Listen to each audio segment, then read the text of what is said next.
Jim Lovell, who's died at the age of 97. Well, joining us live now is Leroy Chiao. He's a retired NASA astronaut who flew 3 space shuttle flights and lived for a year on the International Space Station. Leroy, good to talk to you, albeit on this sad news, the passing of Jim Lovell. He was one of the new 9 in the early 60s, hired to fulfill Kennedy's mission to send men to the moon, and it was a remarkable career he had.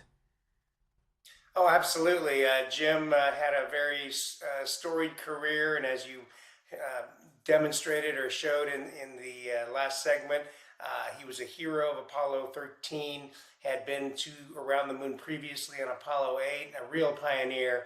And I fortunately got to meet Jim once at an astronaut reunion, literally 2 weeks after I reported to NASA as a brand new astronaut. I got to meet him and other legends that were heroes of mine as a boy. And so, he was just such a nice guy, and I'm sorry to hear of his passing, but glad he had a long and fruitful life.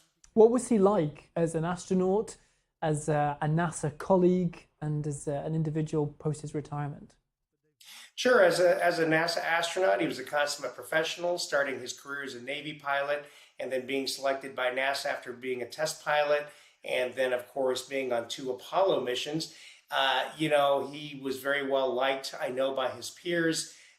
He had a reputation of being a serious guy, but also being a bit of a jokester and, always happy. And that was my impression of him when I met him that one time. Was just a really super nice guy. He took the time to talk to me and a few other of the new people and, ask us about our backgrounds and experiences. And he told us a little bit about what he had done, and couldn't have been more thrilled to meet him. And just sorry to hear of his passing.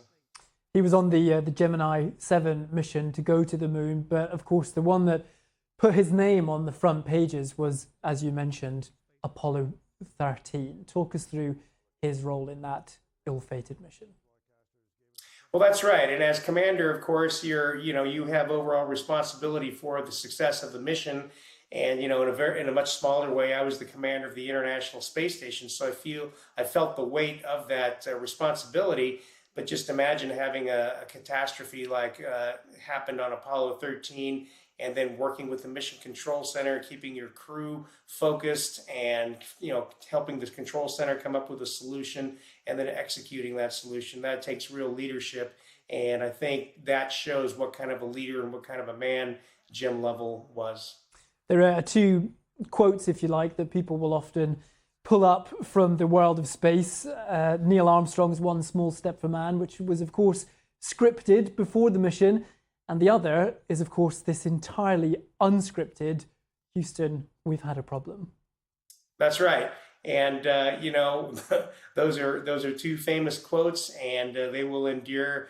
And Jim Lovell was, right there with my heroes as a boy, just the people that were my heroes for sure.